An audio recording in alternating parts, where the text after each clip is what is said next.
Does this look like you? Are you struggling to have gains while using suspension training? Is your form causing problems with your low back? A few simple changes may be the key to you using suspension training effectively and safely in your training plans in the future.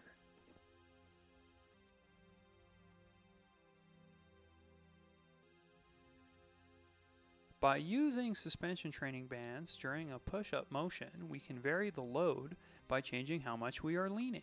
Using our low back and abdominal muscles to keep our body in one continuous straight line, we are able to run through a full push-up motion with more stabilizers activated. Potential problem to this one is the hips traveling ahead of that straight line. Another risk to watch out for is the arms twisting outward, which is not a potential risk on a traditional push-up.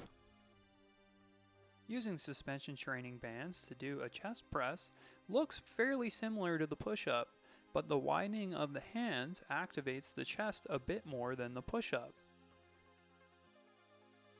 Potential problem with this one is the arms staying too straight and the elbows not tracking backwards. It'll be very difficult to come back. With most suspension training exercises, we can vary the load by changing how much we are leaning forwards.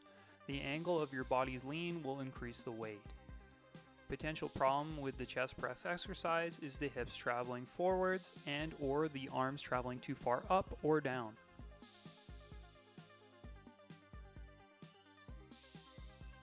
Moving from an upper body push motion to an upper body pull motion with the suspension training row.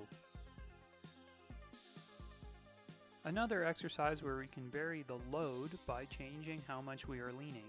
Seen here, I'm completely parallel to the ground and we are leaning as far as possible, maximum load. Demonstrating potential problems of the hips tracking not in line with the body and changing the angle of our arms. Potential row progression is using a single arm. With the single arm progression, there's new variables of your hips tracking side to side not in line or your upper body twisting to compensate for the single arm, as well as other adverse motions. Power pulls are a similar exercise to that single arm row, but with an added range of motion by reaching as far back and as far forward as possible during the exercise. Potential problem with this one is your feet twisting along with your upper body. Changing muscles in the arm, this is an overhead tricep extension. We will vary the load by how far you are leaning. Potential problems with this one is the elbows tracking too far out or the hands spacing far apart. Using the bands, we are able to have our center of mass behind our feet, increasing the leverage and adding load to a regular squat. Potential problems with this one, like all squats, are the hips tracking out of that center line or our knees moving in or out during that squat motion. Another exercise that we can add a little bit more difficulty and stabilizers is Bulgarian squats.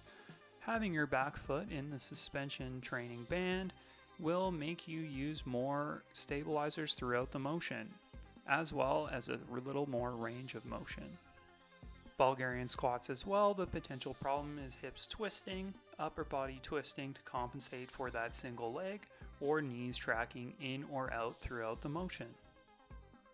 A rollout is a fairly unique exercise to suspension training, maximizing range of motion and activation of our core muscles.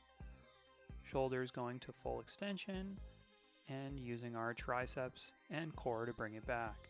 Potential problem with this one is leaving your hips behind and decreasing the load and range of motion. Other potential problem with this one is your hips going ahead of the center line, tearing your body in half. This one being kneeling, you may want to use a mat. Hamstring curls done while suspension training will get us to use our stabilizers a bit more than regular hamstring curls. Potential problems with this one is the angle of the hips. If they are too far up, it will be difficult to get a full motion through the hamstrings. If they are too far down, it will greatly decrease the load on the muscles. Step side lunge is another one that we can make a little bit more difficult by using the bands to get our hips behind our feet. Potential problem with this one is not using the bands at all and just doing regular side steps. There's nothing wrong with that, but it's not what we're trying to do with the suspension training. These side plank hip raises are difficult to replicate without the raised band. Potential problem with this one is twisting of the hips facing forwards or backwards. Y-flies running through a pretty broad range of motion in our shoulders and activating our back are difficult to replicate without the suspension training. Another one where the potential problem is the hips tracking too far back and or too far forwards at extension at the top. This is a good one to watch for symmetry within your clients. Potential problem with this one is asymmetric pulling of the arms, whether one is higher, one is lower, or they're going to different amounts of extension. Suspension training making it possible to step across our body like this, adding length to one side as well as strength to the other. A potential problem with this one is not using the bands very much, and it will be difficult to get that full extension. We are able to use the bands to get our hips behind our feet, increasing the load while adding a full range of motion to our lateral side. Potential problem with this one, like most side-to-side things so far, is the upper body twisting in either direction or stepping across our body the wrong way. Suspension training can be used to work up to a pistol squat for those who are working on that motion. Like all squat motions, potential problem with this one is the knees tracking away from the toes, either inwards or outwards, or a twist in the hips or upper body. Using the suspension bands for squat jumps, we are able to have our hips behind our feet, increasing the load due to leverage. Potential problem with this one is not doing that and just doing regular squat jumps. We are able to replicate a deadlift activation through this motion with the suspension training, tracking our hips back and using our hamstrings to pull ourselves back. Potential problem with this one is having our weight too far on our toes, or our upper body bending, or us using our arms. This plank V-up is another unique exercise to suspension training. Potential problems with this one is our knees bending and decreasing the amount of activation, or our legs becoming uneven throughout the motion. This adductor side plank will force us to use our adductors and our groin muscles as well as our obliques to keep our hips up. Potential problem with this one is relying on the obliques and moving the hips.